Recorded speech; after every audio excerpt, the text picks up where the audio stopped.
I'm happy to be able to do this today.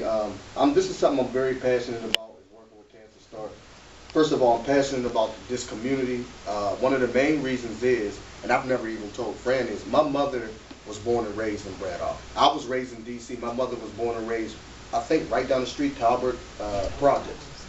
That's where she was born and raised. And so that's why I'm so committed to this community. Even though I wasn't raised here, my family comes from this community, and I have a lot of family in this community. And I really think this is a real good community. They just need some support. One of the first things that I can tell you is just the story of how we began the Cancer Start. First of all, does anybody really know what Cancer Start is? Or give me something you think Cancer Start is. See, she put the water. Tell me what you think. I know we handle their on-call process. But tell me what you think I know it is. they work with the children in the community. I know that there's a lot of services available through the Cancer Start program. All right, what do you think Cancer Start is? If I'm going by the word here, it's a start. It's a start. It's a beginning. Okay. This is how we started. When we first started, we didn't really have a relationship with the school. We were just said, go and make some connections with the school and kind of get this program on the run. Cancer Start basically is a prevention program. It's an incentive prevention program. Give an example. When I first started in Rankin, we really didn't have a relationship with the principal or anything. All I did was just go there. And I sat there. And I would sit in the lunchroom. And people would look at me like, who's this weird guy just sitting there and not saying nothing? And I would sit there and listen to the way the teachers talk to some of the students, and I wanted to say something so bad, but it wasn't my turn. And I just did this for a month. I would go in the lunchroom. I would go outside and play kickball with the kids. Kids would play kickball and everything. I was building a rapport with the school and the families and the kids before I even said anything about cancer.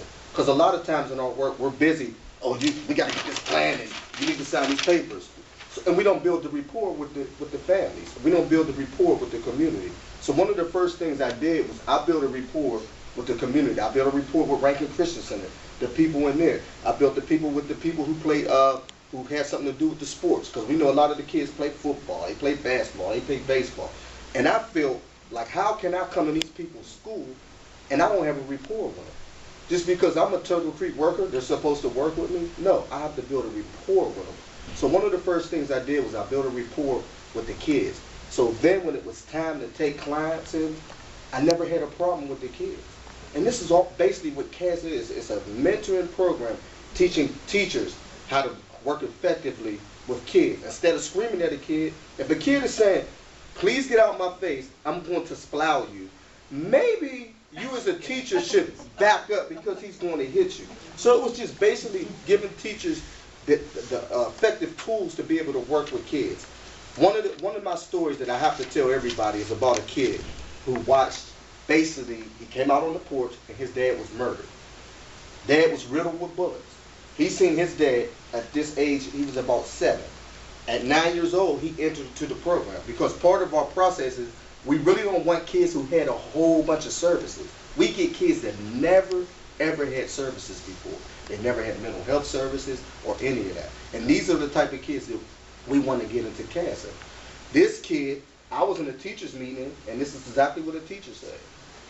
Well, Mr. Sean, it seems like you're taking up for this kid. He should have been over that by now. This is only 2 years ago that he went on the porch and his father was riddled with bullets. See, this is what I mean. They didn't understand. The teachers didn't understand the effect, the post-traumatic stress that these kids get from things like that. But I will say, me being consistent, and I didn't do much. It's never been about me. It's always been about the families. It never was about me. All I did was a consistent person in this child's life. I went to his classes. I sat with him. On Saturdays, I went to his football game. I took my family time away just to be consistent in this kid's life. From me doing that, this kid is now a 7th grader on honor roll and has not been in trouble. But see, it was never me. It was always, all he needed was a support system. And that's basically what we do. We work with the police station. I have a good relationship with the chief of Rankin Police. So this is all we doing. We just grabbing these community supports and grabbing them up. And that's basically what it is in a nutshell. And just being there for a child. If a child needs mental health services, Duh, we work for Turtle Creek. We get them into Turtle Creek, or we get them into therapy. And that's basically what it is, helping teachers, it's helping principals, it's helping the superintendents, teaching them a positive way to deal with kids, which we go by the positive discipline. We use it at the after school program. If a kid has straight F's, and then they get straight D's, our Cast program, what we do is, let's take this kid out, because he came up. He might didn't come up where we think he should be, but he came up. And that's basically what it is. It's working little step by little step by little step. That's Cast Start to me. That's what Cast Start is. And right now, I got a new position with Cast Start. I'm with the Juvenile Justice. And this is a blessing to me. This is something that I never thought that I would be. I'm sitting in the judge's chamber. I'm sitting with the judge. On the right side of the table. Of the right side, not the wrong side of the table. But I'm in the back with a judge, sitting in his chambers. This is something that I never thought. This is something that I never thought I would be. Because I really believe that this job is like a ministry to me. Because you're working with families, you're working with kids, and you're dealing with people's lives. This is not a joke. You have to be passionate, and you got to know what you're doing. And that's truly what I believe. And now with the Juvenile Justice, which is a blessing, I've only been there maybe a month and a half.